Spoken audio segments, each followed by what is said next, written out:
Almost everybody quits everything they start.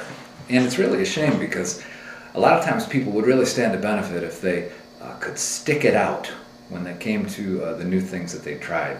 Somebody takes up tennis or takes up golf, and they do that with a lot of enthusiasm and with high expectations. And they do it for a little while and they stop. You've seen this time and time again, so have I.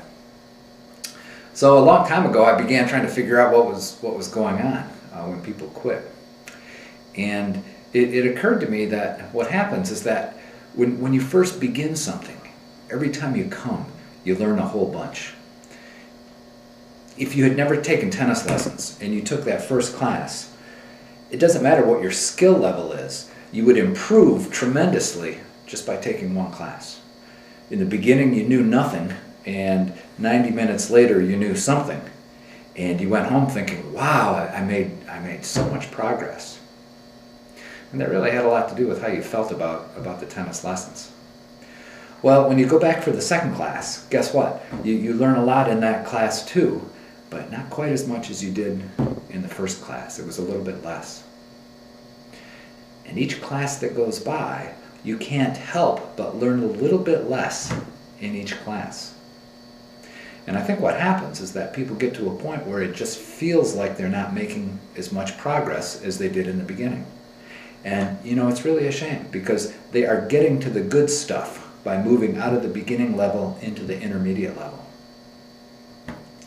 Experts, people who have stuck with one thing for a long time, whether it's tennis or an academic study or really any skill, they'll spend months and maybe even years working on improving just one tiny little thing. They've developed that kind of mindset that empowers them to do that.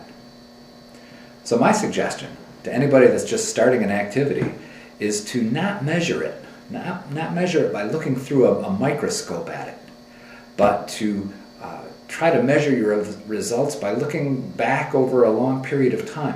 It's when you do something for 3 months, 6 months, for a year, for 2 years, for 5 years, that you really develop the important kind of skills that we're talking about. And here's the real benefit, is that the reason that we study things for a long time doesn't always, it's not always limited to the activity itself. If you pursue tennis for 3 years, 5 years, 10 years, certainly you will become a very, very skillful tennis player. But in my thinking, that's not what really matters. What matters is what the tennis lessons have done to you. You see, you have become a person who can stick out something when it gets tough. You've been a person who can fight his or her way around obstacles. And that changes you.